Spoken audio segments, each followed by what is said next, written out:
And then they put the jelly in my mouth. Oh, and that is so racist. And the needle come to my eye. No, she's not German. Come on. It's like a German leprechaun. That's what Swedes sound like. Remember when we first met John McClane? Argyle picked him up from the plane and took him down the Nakatomi Tower at the Christmas party. And the terrorists were overzealous, but it was sweet when they killed Ellis. And with a little help from Alan, John McClane kicked ass. Welcome back to Shat the Movies, the podcast where we answer the question, were the movies we loved when we were growing up really that good? Have you ever caught yourself thinking, why don't they make movies like they used to? Can you still remember spending your Friday night searching for the perfect movie rental at Blockbuster Video? Do you know what Blockbuster Video is? If you answered yes, then this is the podcast for you. I am one of your hosts, Gene Lyons, and alongside me are my co-hosts, Ash Snowflake Rogers. Hi, y'all. And Big D Dick Ebert. Good evening. Each week, we take a look back in time and decide if our favorite films still hold up. The movies we cover are chosen by you, the listeners, who generously commission the films you love. If you like to tell the movies we have covered, will cover, want to choose one for yourself, please visit shatpod.com and have a look. At the end of each podcast, we will provide you, the audience, with a number of wipes each movie takes to get off your respective butts. So thank you so much for listening. If you have not already, hit that subscribe button and share it with a friend. It's how we help the podcast grow. Additionally, subscribe to our sister podcast, Shat on TV. Review TV series such as Westworld, Taboo, American Gods, Game of Thrones, True Detective, Lovecraft Country, and Watchmen. Find all that information and past episodes at shatpod.com/TV. And finally, if you'd like to hang out with us live, follow and subscribe to our Twitch channel, shatpod.com/Twitch, and our YouTube channel, where we play video games, host watch parties, and edit this podcast live. All that being said, Big D, what movie are we reviewing tonight? Gene, tonight's film was commissioned once again by Carlos the mailman and his wonderful mail person wife, Natasha. And this is week 2, I believe, of 3 films. And they wanted us to go up into the mountains and investigate a mystery, Gene. And we're going to go back to 1993 to retell the 1975 biographical abduction UFO film, Fire in the Sky. And as a reminder for listeners who haven't been following along week to week, Carlos and Natasha gave us our choice of 3 films, very generously gave us the choice, let us pick what we wanted to do. And Fire in the Sky was my pick, mainly because of the personal terror it brought me. It's a 1993 biographical science fiction mystery based on Travis Walton's book, The Walton Experience, which describes an extraterrestrial abduction. The film stars D.B. Sweeney as Walton and Robert Patrick as his best friend and future brother-in-law, Mike Rogers. James Garner, Craig Sheffer, Scott McDonald, Henry Thomas, and Peter Berg also are in this movie. Now, Fire in the Sky was a success in the box office. It grossed about $20 million domestically on a $15 million budget and received mixed reviews, but it was nominated for 4 Saturn Awards, so its sci-fi credentials are legit. Now, Big D Ash, we all know I have a personal connection to this film, but I wanted to ask you, what are your memories? Big D, let's start with you. So, Gene, I also have somewhat of a tie to this film in a little more roundabout way. I remember this trailer coming out, and it terrified me. You're going to listen to it soon, and it's about, what would a human do? What would a man do? And it goes very deep into, what an alien abduction would be what it would be like. And for me, it was a possibility growing up because my mother, love her, swears to this day that her and her friends in the early 50s, they encountered a UFO over the skies of Visby, Sweden, which is a small island, right? So we're talking the 50s here. There were no experimental aircraft. It was her and her friends out there. It hovered. They could clearly see it. Now, whether my mother is out of her mind, I don't think so, because she doesn't exaggerate stories generally. So I was raised to believe that alien abduction could be a possibility, that aliens exist. Emma has talked to her about this. So as a result of that, I had to watch everything alien related. I felt a kinship with it, a tie to it. It was a bit of an unhealthy relationship, but I really wish to this day that I knew whether or not my mother almost had a fire in the sky moment. Yeah, I mean, here's the deal. Like, I've never been abducted or know anyone who's been abducted, but this is definitely a genre that I absolutely love. I do admit, though, that within this genre, the movies are really hit or miss, right? Like, they're either really, really good and really, really terrifying, or they're just terrible. And as a kid, I was first introduced to the idea of UFOs and I was obsessed with them, like absolutely obsessed with this idea of space and what existed out beyond like the bounds of our own, planetary system. And if I had seen this in the 80s, it would have fucked me up. Like, I am so glad that I did not see this until I was a full grown, like real adult. And because of that, because of the genre, I was really excited to watch this. I got to tell you, like this movie, spoiler alert, I freaking loved. I am so excited we're about to talk about it. It is so much better than other shitty ones that are out there. I'm looking at you, fourth kind, Emily Jovovich. Like this is one that's like worth watching. I'm relieved to hear that both of you are either UFO fans or alien curious, I guess. And I didn't realize until we did this podcast how Fire in the Sky was received nationally. Because in Arizona, because the film is set in Arizona, it was a big deal. Like kids in Arizona all knew about Travis Walton. We all knew when this movie came out that we wanted to see it. So imagine you're a 13-year-old in Arizona who's really into aliens, and then this movie hits, right? We watched this at sleepovers, which led me to months, possibly years of nightmares. When my family would go camping up north, and by the way, for Persians, camping is day camping. It's basically picnicking, right? We call it camping. I didn't know until I was an adult that camping meant you could stay overnight. I always insisted that we get home before dark because I was certain that these aliens are going to come get us. And even now when I go camping around the White Mountains, I sleep with one eye open. I have a lot of trouble getting to sleep unless I'm absolutely drunk because I'm convinced that they're out there and they're coming for me. So, Gene, now we know you have journalism in your blood.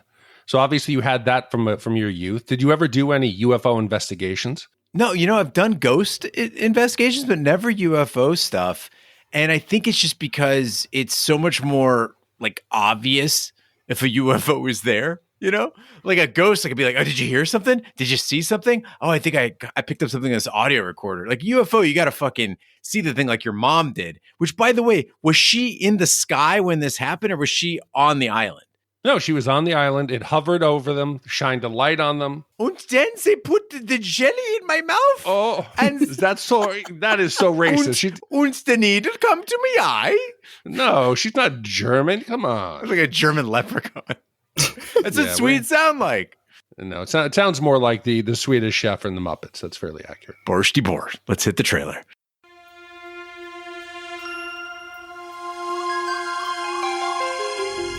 How does it think? What makes it move? Why does it breathe?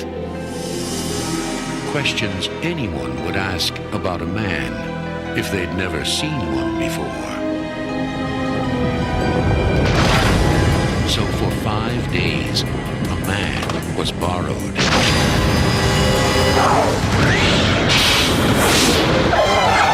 The story that Travis Walton and 5 other witnesses told was so unbelievable, so unimaginable, that it has become the most famous case of UFO abduction ever reported.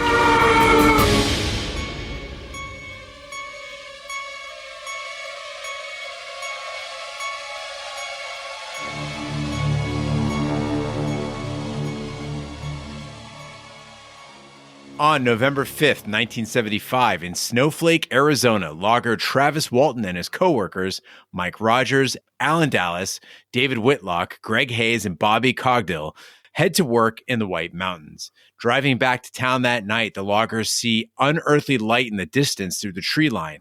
Investigating, they encounter an unidentified flying object. When Walton gets out of the truck to examine closer, the hovering object hits him with a beam of light, hurling him through the air. After the terrified loggers escape from the scene, Rogers returns to retrieve Walton, but cannot find him. So I've already said that I really liked this, but I was really nervous when this movie started. If you've not seen it before, like the truck is like swinging all around. It's like hitting trees, like the doors randomly opening. And then they get to this bar and they walk in like very stoically. And I was like, okay, like this is shaky. I'm not sure if this is going to be good or not.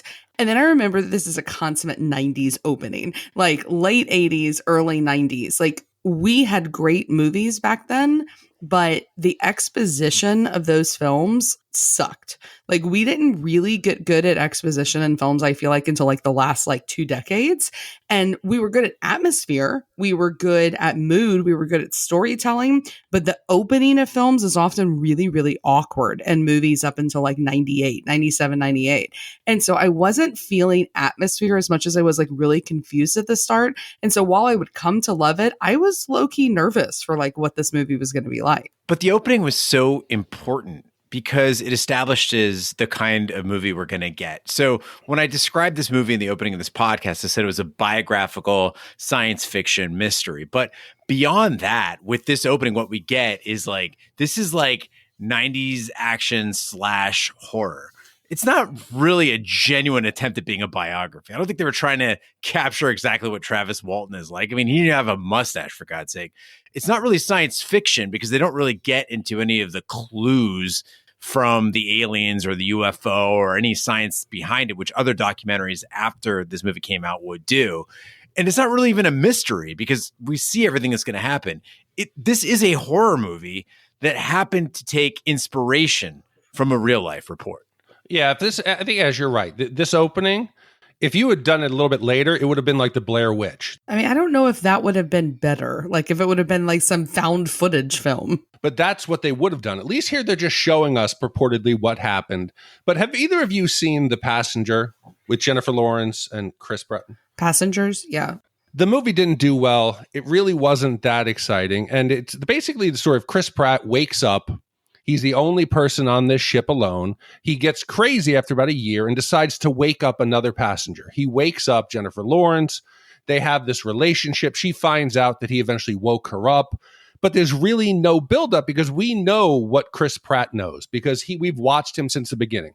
And they did a fan edit of this and said, instead of starting with Chris Pratt, why not just have Jennifer Lawrence wake up? She thinks her and Chris Pratt are there. You get to see it. You're questioning what's happening. Then we get the reveal. Then it builds tension. I think this film did something like that by telling us right away, yes, there is an alien ship. We see it on the mountain. They don't waste any time. There is no chance for us to question what's going on. We're not allowed to have our own thoughts and kind of analyze what's going on. They don't keep it a mystery. I think they could have gone a little bit longer. They try when they have the red flashing lights dropping, and it's a reflection in Frank Waters is like his windshield. That's the only tease that they give. Maybe the UFOs around there. I think it would have been better if they built the tension. Maybe it happened, maybe it didn't, and I think it would have been better. Yeah, but again, that goes back to me saying this is a horror movie because that's a classic jump scare, right? You get the red flashing lights and then bam, it's a train, right? Like, oh, fooled you.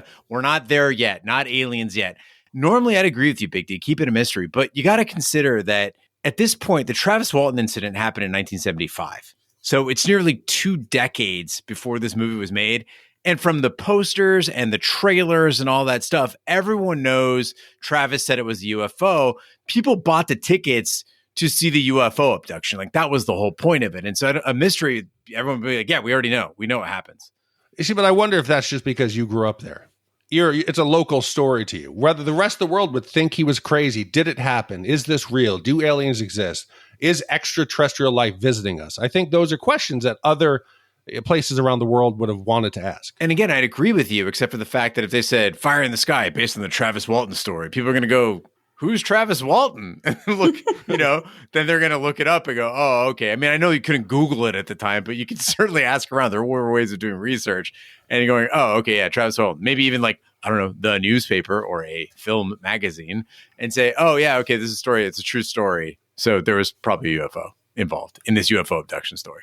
Well, I think it has to be mentioned that this came out in 93 and September 10th, 1993, one of the most amazing things ever premiered, which was The X-Files, the same year as this. Like it was the year of aliens, apparently. And if we're talking about like my own personal like sexual awakening, like Fox Mulder, I cannot overstate the importance of Fox Mulder to like me becoming a grown ass woman. And I loved The X-Files. Like my family used to gather together every Friday night and we would watch it. I thought it was incredible. And I think to this day, even though the show's been off the air for a long while, and before it went off the air, it wasn't good for much longer than it actually still existed. The importance of the X-Files on anything alien related cannot be overstated. Like, it really changed pop culture, and it was this huge moment of, you know, the like, I believe the truth is out there and all of those things. And so anytime I see anything like alien centric, like, I have to compare it to that show. And I don't think I'm alone in that. I think most people from my generation and your generations would do the same thing if they watch the X-Files. And so that's like when the spaceship shows up, I was like, oh, okay. Like, I think it's a huge mistake to show it, because that's where X-Files did get it right. If you watch the first few episodes of X-Files where Scully is trying to figure out if any of this is real, they don't show you the ships. They show you the cars being like stuck, and like the flashing and the, you know, the movement of the time clock, and, you know, the radio going all crazy in the car. They don't show the actual mothership of any kind until you get to the X-Files movie, which is a whole other thing that we can just leave out there. I think that that's a mistake in the first part of this film, is because I agree with you. You know, Gene, when I was watching this, I was watching it like a thriller, and your notes really helped change my mind, because I was like, wow, this really is set up more like a horror film, unlike X-Files, which is set up like so much more of a sci-fi or like a thriller type setting. But either way, whether it's horror or any other genre, showing the monster at the start within the first 15, 20 minutes is like not a great choice. Did either of you get into Space Ghost Coast to Coast? Like, was that in your viewing history when you guys were younger? Okay. There's a Space Ghost Coast to Coast episode called Curling Flower Space. And Zorak tells a story about how the rock band Boston like came and picked him up in a flying saucer to be their keyboardist and go rock the galaxy. There wasn't a living being that we didn't rock. And he ends the story by saying, and when they were all rocked out, they dropped me off at home. And then you see the ship fly off and he says, thanks, Boston. That rocked. Anyway, the point of the story is the Fire in the Sky UFO is totally, if you look at the album cover, like Boston's album, Boston, look at that album cover. That is the UFO. Like someone got lazy in the production department here at Fire in the Sky. And it's not terribly imposing. It looks like a static jellyfish in the sky or something. And this is supposed to be the big moment of terror, I thought, right? This is where we're supposed to be really freaked out. Come to find that comes much, much later. Because this UFO didn't seem all that badass. Like, they pull the truck up to it. Travis goes and stand under it for like a fucking hour. It's like changing colors. You know when they give you like warning signs a dog's going to bite you? It's like, it'll look at you sideways. It might make a low growling noise. Its hair comes up. This UFO is giving every indication like, I'm going to fuck you up, Travis. You need to back the fuck up. He doesn't. He gets zapped. And this is where Brave Man Gene comes up, because I'm not the bravest person in the world. I'm not even the bravest person on this podcast, but I can honestly say, Ash, if you, Big D, the King Bee, Carlos the mailman, and Natasha the mail lady were in a truck with me, okay, and any one of you got out of the truck and got hit with a beam of light from a UFO, I would say to everybody else, hey, there's fucking 5 of us here. That UFO is not all that badass. No man left behind. Let's go grab them. You're so full of shit. I hope you're not saying I'm the bravest one on the podcast. It better be Ashley, because I'm sorry. I admire your bravery, but I'm leaving the second that you get out of the car. We have told you don't go. Forget the UFO angle, right? You're very true. It's giving every warning sign. Like in nature, snakes that have stripes and vibrant colors, you know they're going to bite you, and there's venom. Maybe it's not a UFO. Maybe it's some kind of U.S. test rocket, or it's something like a nuclear reactor. It's giving off radioactive vibes. You would never want to leave the truck. Yeah, but it's not like it blew a hole in him. There was a light. He flew like 8 feet and landed in soft grass. My assumption is this guy's fine. Let's get him. Yeah, I think though he's an asshole here, right? Like, I think this is the same thing of like, do you leave your friend like at the bar after, you know, they refuse to leave the bar, right? Like, I think like those are the people like that. If you continue to like pester them and eventually get them home, then sure, you would go rescue them in the grass. But like, he's a dick. Yeah. Like, it's a giant glowy, fiery looking thing, and he gets out and is like, oh, let's poke it with a stick. Yes. Like, he deserved to get blasted. Yeah, but he's like your friendly neighborhood scamp. Mike says it's his best friend. He's the guy. Who else are you going to find that's going to rip around on his little motorcycle with no headlight, pick up donuts, and climb on your rooftop to see your sister? He's a homie. You got to take care of your homies. He's dumb is what he is. He's an absolute idiot. Like, what's he going to do? Bring donuts to the aliens? Like, I was waiting for him to pick up a rock and throw it at it. Like, I figured that was going to be the next scene. It looks like a molten ball of lava flying in the sky. And he is so eager, like a kid, like, hey, let's go look at it. Hey, it reminds me of those videos in Florida where people fuck around with the alligators, poking them with sticks or chasing them off, and then they get bitten. You deserve it. And the movie tries really hard to establish at least that Travis is a loose cannon, that it's in his nature to do something stupid like this in his daily life. They make him out to a daredevil. He talks about it with Mike, that they ran a bear up a tree when they went camping, or he drives his fucking motorcycle down the street on the sidewalk to get donuts. He's ridiculous. And Travis being so eager to get out of there to see the alien ship. If it was just to say, hey, there's lights over there, it could be a fire. I'm all for it to do that, right? I don't mind. But to get out of the truck, and I think Mike is guilty for even just stopping. Don't give him the chance to get out, because he's like, what is it? I'm going to go. Hey, what is it? It's like when your dog is in the car and it's looking out the window. It wants to get out there. Keep driving, Mike.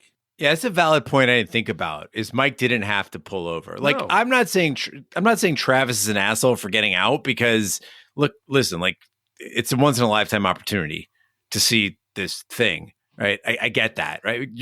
You're going to live the rest of your life in Snowflake. Like, nothing interesting is going to happen. And we see later in his life, nothing interesting really happens. He gets a cool station wagon, married with kids. Yay. So, Gene, test your bravery. You're on a ship. You're out in the water, and you see sharks menacing the boat. They're going around. And King B says, hey, look at the sharks. I want to go swim with the sharks. Yeah. I'm going to go. And he jumps in. Do you go in to save him thinking, hey, there's 5 of us here. We can get him out of the water in time and we'll be safe? Or do you just let him live what he dealt, the hand he was dealt? No, I mean, there's so many reasons I don't get in that water, though. One is I know what sharks are. Like, I don't know what this UFO is. I know the great white shark will eat me, or at least bite me, so I'm not getting in, because I understand the danger that's present. But also with the King Bee, one, if he said, quote, let's go swimming with sharks, I know him. We've been friends since we were 15 years old. That's code for, I don't have much life left. I want to go out in a really cool way, tell everybody I got eaten by sharks, and I don't want to ruin his moment. Like, that would be his big moment. So no, I don't go in after him. You want him to, like, just die in a pool of blood there. That's his moment. That's how he wanted to go. He has the choice. Yeah. Like, let the man have those choice in the way he goes. And if that's throwing shit at a spaceship and getting sucked up and your eye poked with a needle, then we'll go with it. He's still an asshole. Not the King Bee. I mean, he kind of is too, but I meant Travis. Well, investigators Sheriff Blake Davis and Lieutenant Frank Waters are skeptical of the logger's story.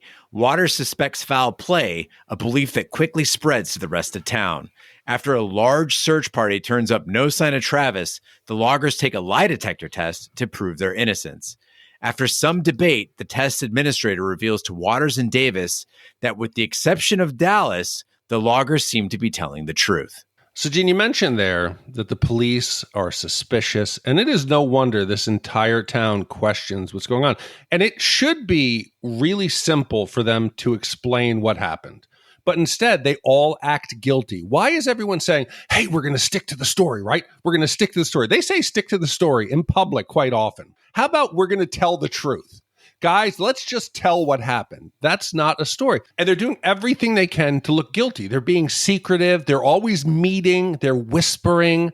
You know, when the police come to them, the police say, hey, what happened to him? Just tell them. Everybody acts like they're guilty except for Dallas. He is the only one, maybe because he had a criminal background. He knows how the system works. He's the only smart one. He senses danger right away. He's the smartest one. He gets out of town. He gets away. He refuses to do the lie detector test. If the machine says you lied, it doesn't matter if you're telling the truth. He knows that they don't need a body to find them guilty. He knows, yes, he disregards, common safety with protocol with the chainsaws, but this man knows how to manage a crisis. If these other idiots would just shut up, go look for their friend, maybe the town wouldn't be so suspicious. That was one thing that was different for me watching this time as an adult. Dallas grew on me big time because at first, when you meet him, you're like, why is poor man's David Boreanaz being such a dick to everyone? But as the film progresses, you realize Dallas, you're right, Big D, he's the only one who isn't an idiot. Why are they telling the cops everything without a lawyer? They take a lie detector test and never consult a lawyer. Why are you allowing them to treat you like a suspect when you haven't been charged with anything? Mike has to get super pissed off to finally point out to Waters, hey, you want to charge me with something? Go ahead. Otherwise, I'm out of here. And like, apologies to all of you Back the Blue listeners, which I just discovered, listen to Shat the Movies. Detectives are interested in a conviction. That's what they're there for. They're not interested in your welfare. They don't want to find out the fucking truth.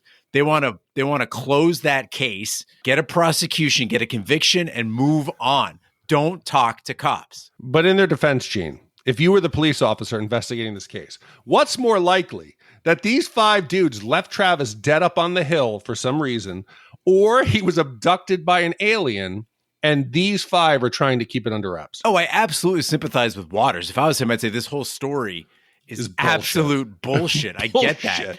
But at the same time, if you are an innocent person, don't talk to cops. Don't talk to anyone. And what's crazy about it is the amount of detail they're giving him. Like, the flashbacks in this movie come in 2 flavors. You got Travis remembering his abduction, and then you've got this crazy detailed story they tell Lieutenant Waters when he's interviewing them on the record with a tape recorder going, no lawyer. Travis detailing his abduction, that could be as detailed as it wants because that's him. Like, that's him remembering. We're seeing through his eyes, right? But the story that they give Waters is hilariously detailed. He's like, wait, so Dallas threatened Travis with a chainsaw? They told him about that? They said, let's all stick to the story. And part of that story is, hey, let's be sure to tell him about the chainsaw incident. And I started thinking, wait, did they tell him about everything that happened in the flashback? Like, again, I hate to keep going back to this point, but the fucking donuts? Like, did they tell him? Yeah, and then he got donuts and he climbed up on the roof and he wanted to see my sister. It was crazy. Yes, we're watching their deposition. Yes. That's what the movie is. It is their full deposition. When they went to the bathroom, when he kissed his girlfriend, everything is involved. So Travis was eating a sandwich in the truck, and Dallas was sitting in front of the truck, and he had a knife, and he was eating an apple. There was 7 donuts, and he offered it to the 2 young children first. They said no. Then he climbed up the roof and gave it to the girlfriend. He tried to land a tree on Travis, and then after Travis looked up, he said timber. That's right. That's right. Delayed timber. Yeah, it's a delayed timber. I mean, that's the strategy, though, right? Like, you're supposed to drown them in details so they don't believe that you're lying. Drown them in incriminating details. Right. I've learned that from all the true crime documentaries that I've watched. I will say this, like, this is my absolute worst nightmare. When, like, I know something to be true, I know that it's real, and nobody believes me about it. Like, absolute worst nightmare. And it made me think about, like, this weird, like, dichotomy that exists in our society where we have this, like, collective obsession with UFOs. There's countless shows, documentaries, all about aliens, abductions, but people are, like, really reticent to believe it when it happens, like, in front of their faces or when they're confronted with people that they trust. They're like, hey, I saw a UFO, like Big D's mom, right? Well, why? And I think obviously the whole, like, redneck UFO character, like Randy Quaid in Independence Day, like, that has not helped. It doesn't help that they always find, like, the most ignorant person to be like, I saw that UFO in my backyard when I was drinking a beer, right? Like, that does not help us believe in the fact that life is out there. But I do think that as we, like, kind of progress on and, like, the James Webb telescope, like, shows us, like, the immense amounts of universe that, like, exists beyond our own, like, a lot of people are beginning to go, okay, well, it doesn't make sense for all of this to exist so there not be life, like, anywhere else. And when it comes to the question of, like, do you believe in life elsewhere? Like, I definitively do, like, vehemently believe that just statistically, there has to be other life that's out there. But I'm curious as to, like, where you all stand on that. Like, would you believe? Do you believe? This is such a good point, Ash, because simultaneously, like, think about, like, just, it was last year, right, where U.S. officials are confirming the existence of unidentified aerial phenomena and crash site recovery. And we've got the naval aviators who, like, recorded interactions with unidentified craft, and all this stuff becomes public. And it's like, everyone's like, yeah, no, duh. But at the same time, if you were to go to your local coffee shop or local bar and tell people I saw a UFO, nobody would believe you. And it's weird that those two things coexist at the same time socially, right? And personally, yeah, I think the universe is too vast for intelligent life to not be out there. And I'm not saying like it's like little green men, like it's necessarily Martians, but there's got to be something. Oh, there has to be something out there. And I think people don't want to believe it because it would shake their core fundamental like beliefs. If you had a ship, an alien ship right now landed on the White House lawn and aliens came out and started talking, it would simultaneously prove that religions were flawed.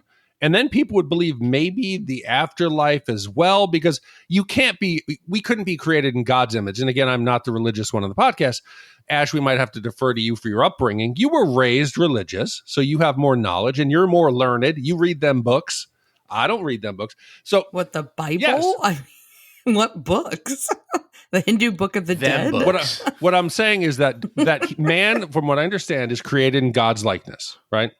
And Garden of Eden, the whole planet Earth thing. If you had a superior race or a superior alien species that landed from another planet, wouldn't that disprove most things that are taught in religions? I mean, are you like asking me? Yeah, because you read them books. You read them books. Yeah, well, having read them books, I don't know. I think that it's interesting to watch how religion combats science, right? So you've got people who, once we kind of knew that the Big Bang Theory was, while it's still a theory, is probably the best explanation for how the universe was created. It's now this idea of, well, in the Bible, it doesn't say how God created the heavens and the earth. It just said that there was light and it was boom, there's the Big Bang Theory.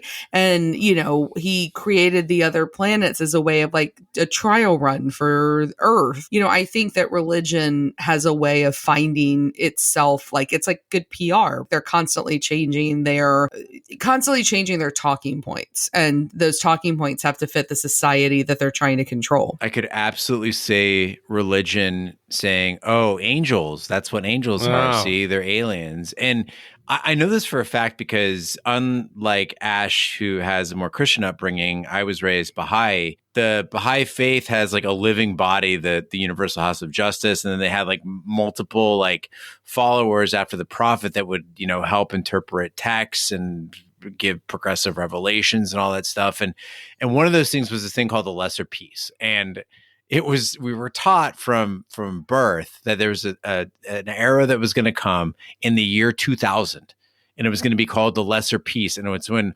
all the world's militaries were going to lay down their arms and there would be no more war. And that doesn't seem to have worked out. And so, but what happens is they always move the goalposts, right? Or like, oh, we misinterpreted the word of God. It meant that 2000 in this kind of years, right? Or something. And it's not, 2000 on, revolutions or something. And so there's always a way of manipulating that. So I don't know if like that order would come apart, but I would say, Big D, that if you think about social structure and governmental order, if there was some other society out there that had superior technology, superior weaponry, and just was more advanced than us, suddenly the existence of that could really upset the apple cart. Well, and don't forget, like, when people talk about what keeps you up at night, and a lot of people, it's like very normal things like their job or finances or, whether or not their children will be assholes. Those are what normal people have that give them nightmares. For me, it's like existential crises, and mine very much like center around this. And the two most terrifying things like that I think have ever been proposed are why we've not met like the little green men, why we've not met the intelligent life. And there's a lot of them, a lot of reasons why that people, kind of have these suppositions about. But the two that I find the most terrifying is the first one, which is that we're so new compared to the rest of the universe that everything's already dead. And that we are essentially alone, because what's more frightening, us being alone truly in the universe, or there being life out there that we don't know? And I think being truly alone sounds awful. But the second one I think is truly, truly terrifying, which is that there's tons of intelligent life out there, but because we are so new, that there is this vast, deep killer thing that exists that the rest of the universe has learned to be quiet about, because if you're loud, then it finds you or it destroys you. And so therefore us putting like this message out there, like these discs that have all this information of come find us, like it's insane, because eventually the wrong thing is going to come and fucking find us. Well, I'm never sleeping again, Ash. Yeah. Which brings me to an interesting point, actually. So, Carlos and Natasha, part of the reason I chose this movie was because of what it did to me as a child. Now, we talk about a lot of movies that brought us a lot of joy, movies that made us sad, movies that made us, experience our sexual awakening. This is the only film I have ever seen that led me to needing actual therapy. As a kid, at age 13, my bed was directly next to this sliding glass door at our apartment. And I was convinced that aliens were going to come get me after seeing this. Anytime there was a light from outside, whether it was a car or a helicopter, I would think they're here. I would stay awake all night. I would be armed with like makeshift weapons, whatever I can sneak out of the kitchen, like a knife or anything like that, or a baseball bat. I wanted to be sure that I was not scooped up, that I wasn't collected for parts, that I wasn't stuck in, some sort of a chamber. So I didn't sleep. The only place I felt safe was at school. And so I would fall asleep at school to the point where they took me to the counselor. And this counselor was so smart. She asked me 2 simple questions that fixed the whole problem, which Ash apparently has just started off again. One is, if aliens come for you, do you think you can stop them? And after watching Fire in the Sky, I'm like, fuck no. Like, they're way too powerful. They're going to get me if they want to get me.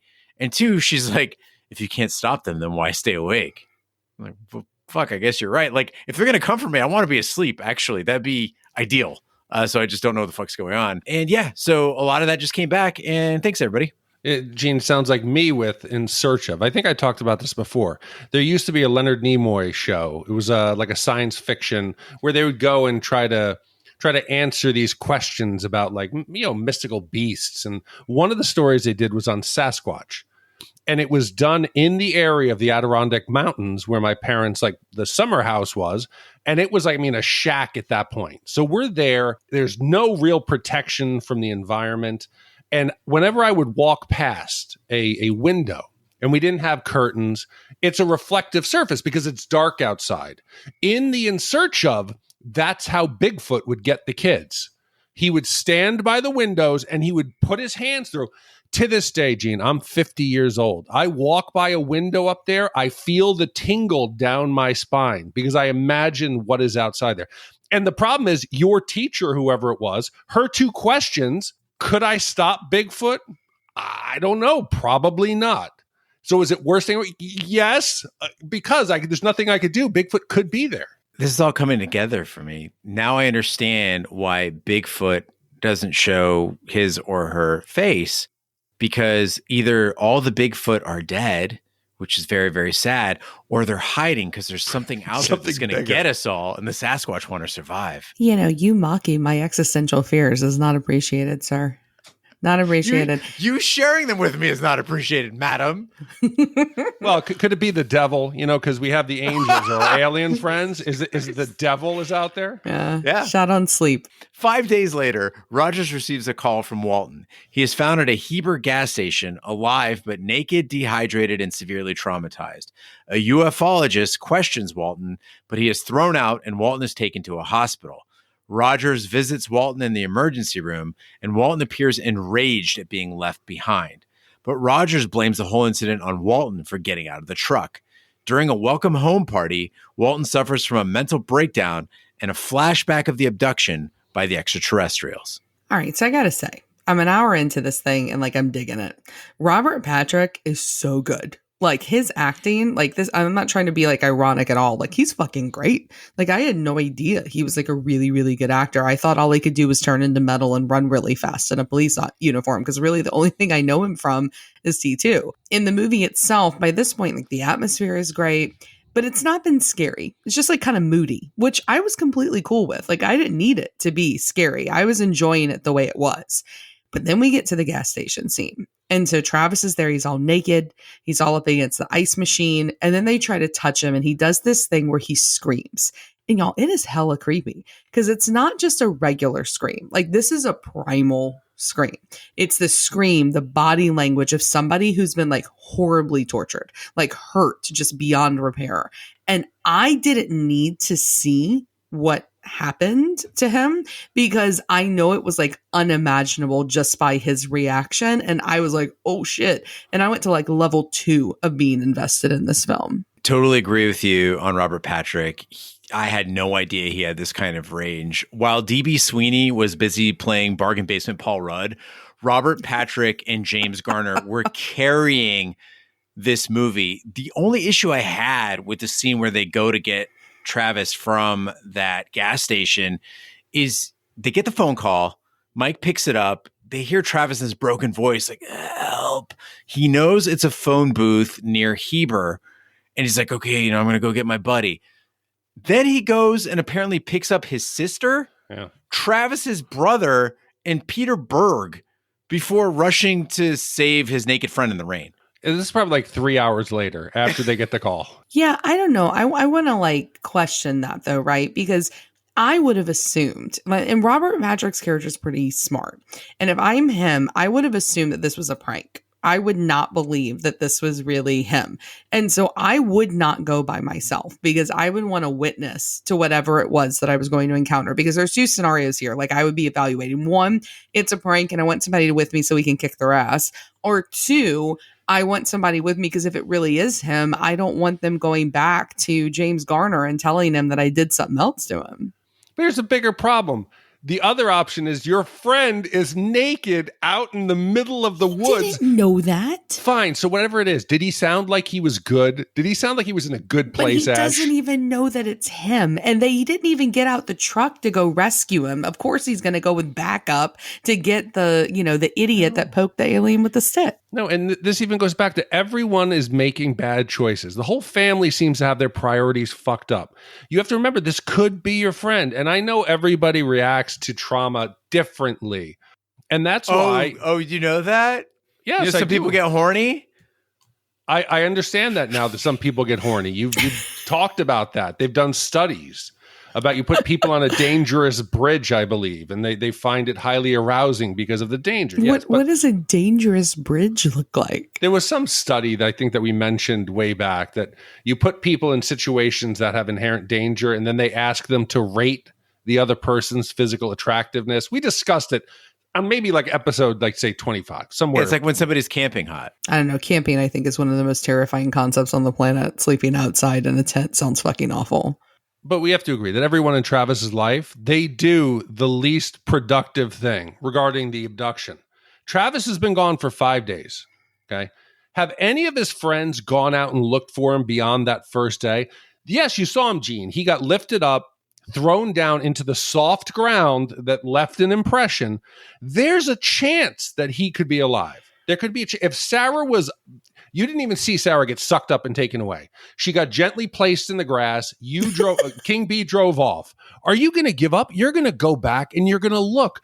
Or the other thing you could do, you're going to go out there and you're going to try to get onto the news. You're going to try to drum up support, other people to search.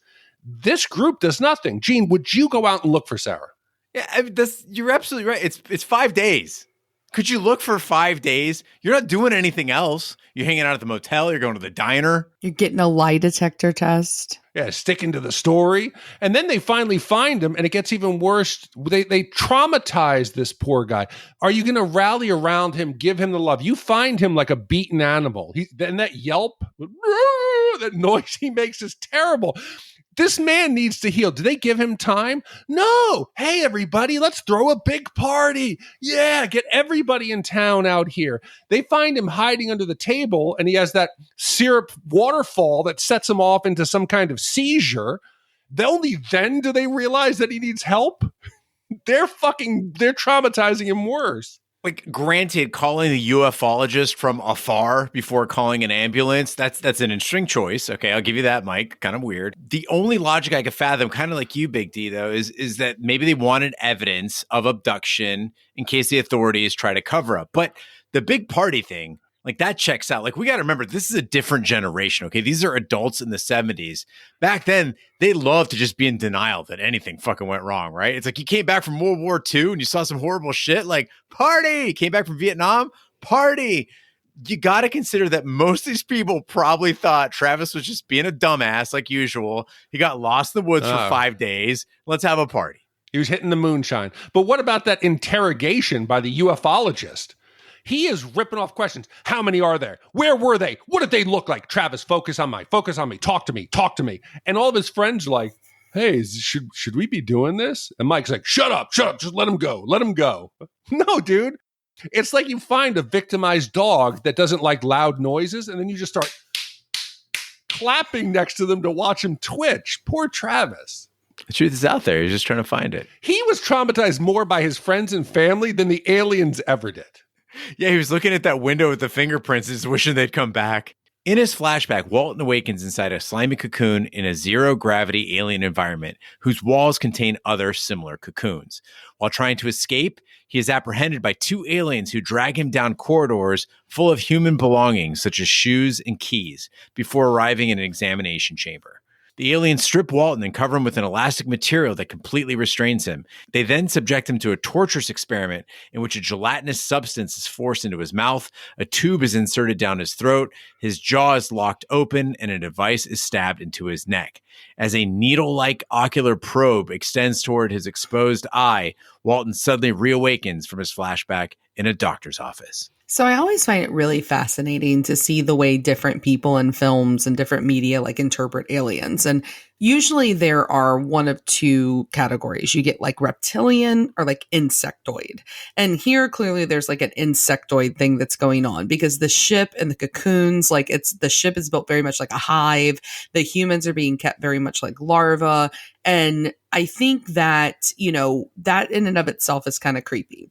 And then these guys are really harsh researchers who like collect artifacts and they collect these species to test. And I don't think that is that far like out there of a concept, because if we had them come here and they're trying to figure out what we are, then they would have to do tests on us. That's why like alien abduction has always made sense. Like come on, y'all, we're America. If we found like a little green man, you don't think we would like rip them apart like layer by layer? Of course we would. And I think that, though, the problem is we too often like put like our own human spin, though, on what that alien creature would look like, when in actuality, the fact that there would be other life forms that would resemble us at all would probably be pretty slim to none. Just think about the way that most other planets are made up of completely different chemical atmospheres, like that alone. And I think it's hilarious that we're always looking for like Earth-like planets when really like the other type planets with like nitrogen, heavy atmospheres, or, something of that nature is probably where it exists. And I was talking in the Shat Discord the other day about, I had just finished reading a fantastic book. It's called Project Hail Mary by Andy Weir. He did The Martian. And in that book, he does an incredible job of presenting an alien species that is not humanoid at all. And it's potentially like the most accurate explanation for what I think real aliens most likely are like, because those tiny green or silver or gray men, like, probably is not it.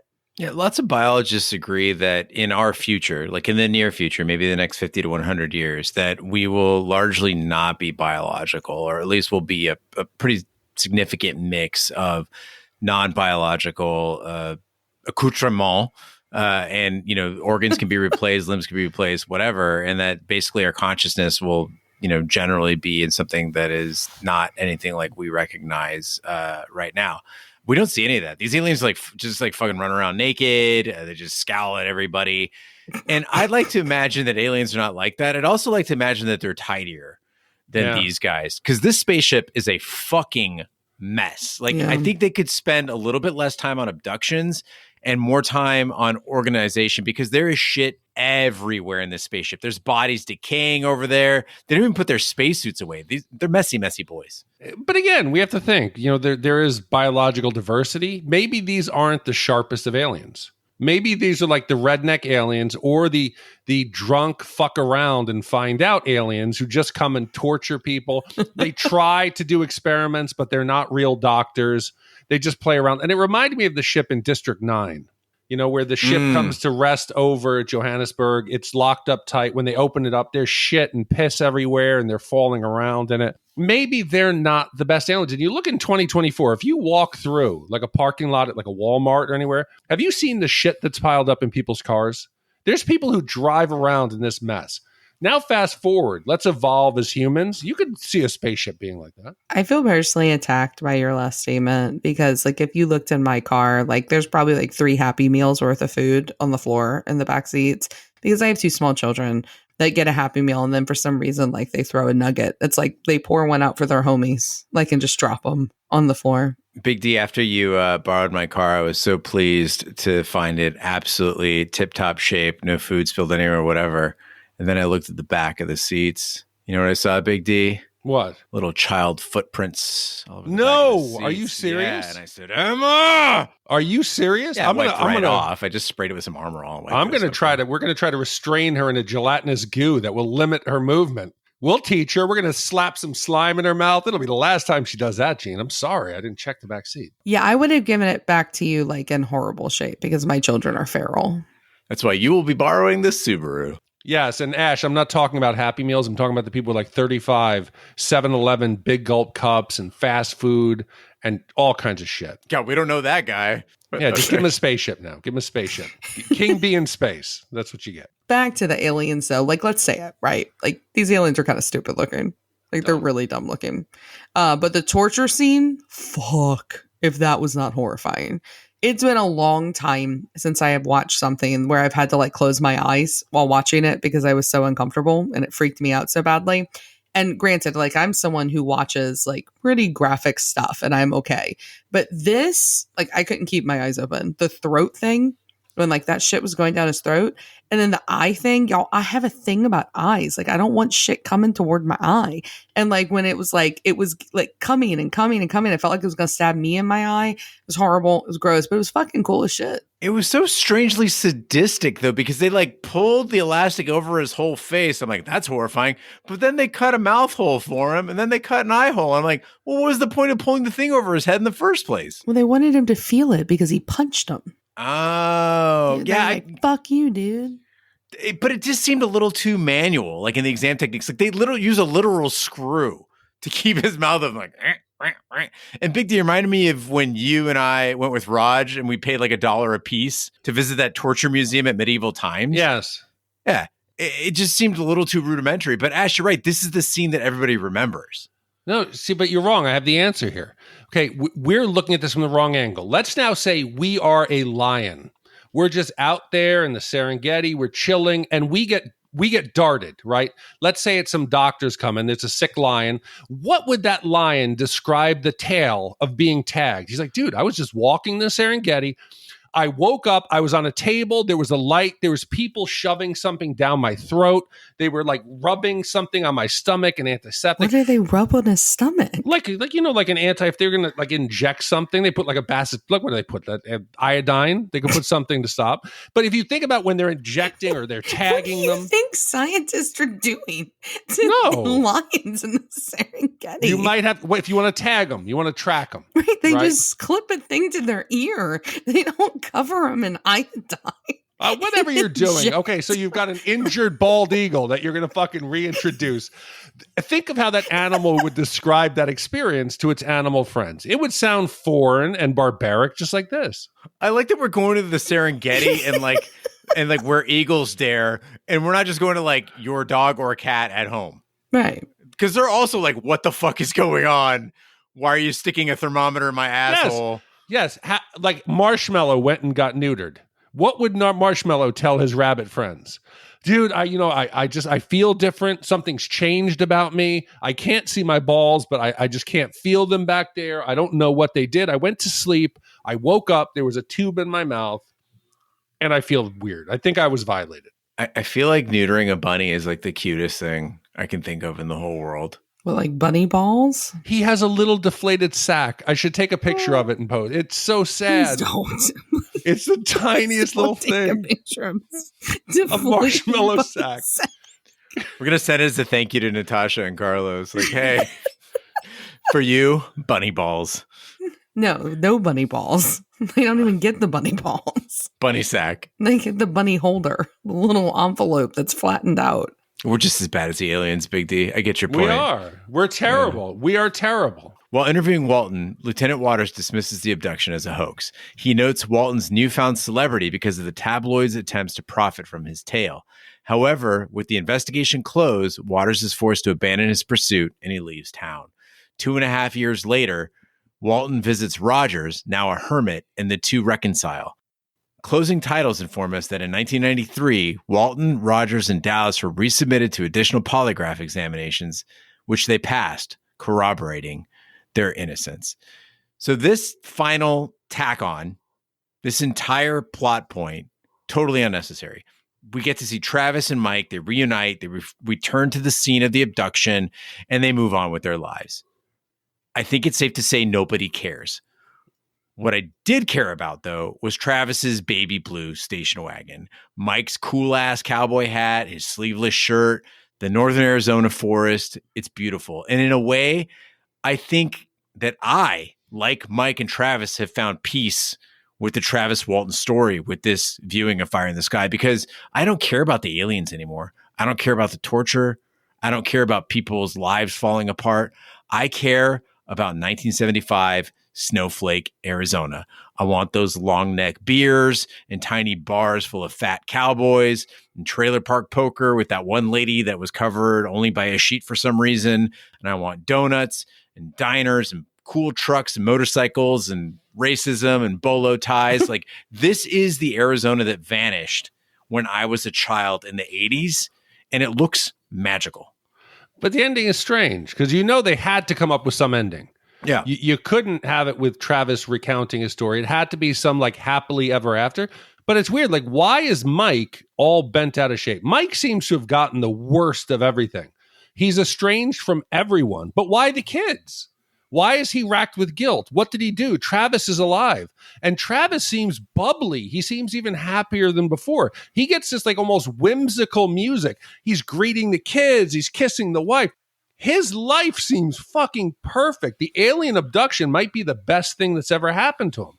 I'll tell you, it was so off. I thought it was like some weird thing where it was going to be like him hallucinating and he was going to wake up and still be on the ship. Yes. There's a moment, I think it was deliberate misdirection, where Travis is driving down the road and then he like looks up and then he like stops the car and turns around. I'm like, oh fuck, where are we going? What's going to happen? And then this is, the ending that we get. Although we did get to see Robert Patrick with that like cool, like Hank Williams Jr. hair. I was into that. Well, I think like the reason he's racked with guilt is like, you feel pretty bad if your best friend like got tortured and probed because you left him in the grass because you were afraid of a light.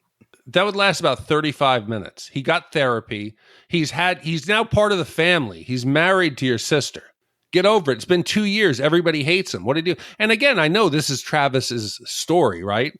Maybe he's trying to throw shade at Mike, but Mike just seems to get the worst of it. I think the bigger question, is why did it take Travis 2 fucking years to go see him? Like, you named your kid after him. Yes. Maybe go be like, hey, Mike, guess what? I had a son. I named him after you. That might be a good way to, I don't know, extend an olive branch. Anyway, now's the time we give our Shat score for Fire in the Sky. The Shat score is our way of telling you how many wipes this movie takes to get off your respective butts. 0 wipes is a perfect movie. It's being smart enough to buy land in Snowflake 50 years ago, Mom. And 5 wipes is an absolute disaster of a movie. It's being cast as the random forest Indian who gets no lines in the movie. Ash, we'll start with you. What is your wipe score for Fire in the Sky? So I really dug this. Like, I'm really grateful to the male people for getting me to watch it. It's creepy. It's gross. It's really well acted. Obviously, there's some negatives. Like, the aliens kind of suck. James Garner, massively underused in this movie.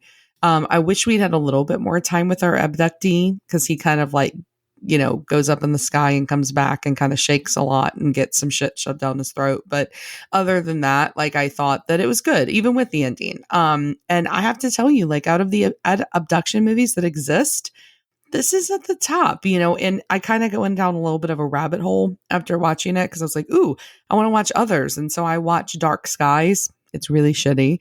I've already mentioned that, The Fourth Kind is fucking awful. Like, there's a lot that really suck, and this one doesn't. So I'm giving it a very surprising, but I think well-deserved 1 wipe. I was really worried, Ash, when Carlos and Natasha gifted me this pick that Fire in the Sky was going to be laughably bad. And in parts it is. Like, there are definitely parts of this movie where I laughed out loud at the movie. The women characters, painfully dumb. They repeatedly ask questions like, what do you mean out there? Fucking out there, bitch. Out. Look, this is in here. That's out there. Travis Walton's backstory feels like a scene from Wet Hot American Summer. I keep going back to that. This is Paul Rudd. Like, this character is just Paul Rudd in Wet Hot American Summer. The score sounds like it comes straight from Keyboard Cat. It's like anytime anything happens, it's like, dun, dun, dun. But I can't deny this movie is different. It's just different. It's scary when it wants to be. It's incredibly entertaining.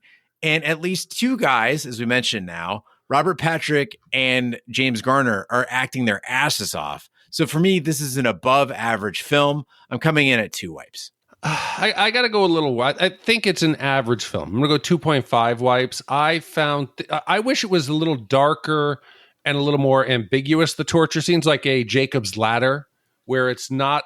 I just wasn't bothered by it. Him floating around was awkward. The cast and them fumbling around, sticking to the story. I thought it was worse when I was a kid, remembering this like torture scenes. Watching it back again now, I think they could have gone further. I think they didn't scare me as much as Sasquatch in the Window. So I'm going to go 2.5 wipes. He wanted iodine and butt stuff. Iodine on the stomach. I mean, what the fuck are you doing? Serengeti winds blowing, iodine being rubbed in, and balls being removed. Do not fucking mock Marshmallow's little testicles. Do you know it's a very dangerous... Do you know that most vets will not do that operation because it's so dangerous? Their little bodies are so because they fragile. can't stop laughing? Oh, you motherfucker. They're so tiny. They are so tiny. All right, 2.5 wipes from Big D, 2 wipes from me, and 1 wipe from Ash. That gives us an average wipe score of 1.83 repeating wipes for Fire in the Sky. Gene, that now ties this in the 125 spot with Who Framed Roger Rabbit, Starship Trooper, Dogma, Heathers, Three Amigos, Ace Ventura, Pet Detective, Don't Tell Mom the Babysitter's Dead, and Cannonball Run. That's strong. That's surprisingly strong. Yeah, I think it works. System strong. I trust it. Gene, next week, when one of the experimental range of military robots is hit by lightning, it gives consciousness. It escapes from the military range and befriends a young woman. His creator, Newton, is desperate to find it or his entire project may be scrapped. Came out in 1986. Was a moderate success, and I remember this movie fondly, and we've had this requested as a commission going back to the very beginning, Jim. Yeah, for many of you who say this well is going dry for the 80s and 90s movies, I want to point out that this is one of those that was huge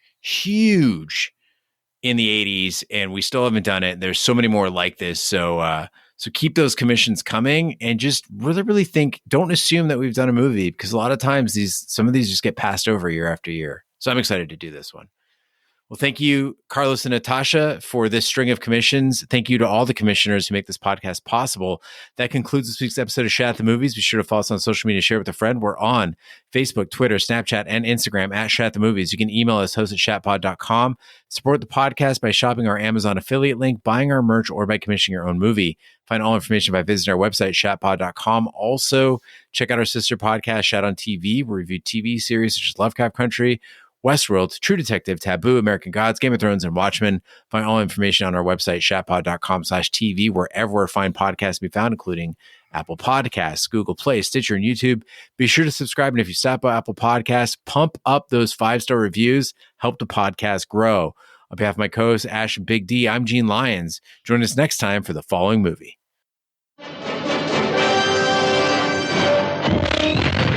It's the ultimate soldier. It doesn't get happy, it doesn't get sad, it doesn't laugh at your jokes. It is quite simply the most sophisticated robot on Earth. At Nova Robotics, the future is in good hands. You're doing real good. Just keep working on those last 2 bars. Thanks to Dr. Newton Crosby. Originally, I designed it as a marital aid. But artificial intelligence has gotten too smart. It's malfunctioning. It might not do anything. But it could decide to blow away anything that moves, couldn't it? Because $11 million worth of robot just hit the road. Wow! Number 5 is alive. Welcome to my planet. You just have to find number 5, get some answers. Why don't you come on in my house? And it's got a lot of living to do. Whatever it takes to put that stupid contraption out of commission, that's what you do. Need input. Haven't you had enough of this stuff? More input. More input. And they can seem quite lifelike, but they are still machines. Oh. Number 5 is alive. Nice software. How it happens, who knows, but it has happened. A new comedy adventure from John Badham, the director of War Games. They're gonna be after you. We gotta get out of here now. He's alive! No! Ali Sheedy, Steve Guttenberg, and number 5. Beautiful. Short Circuit. I am alive.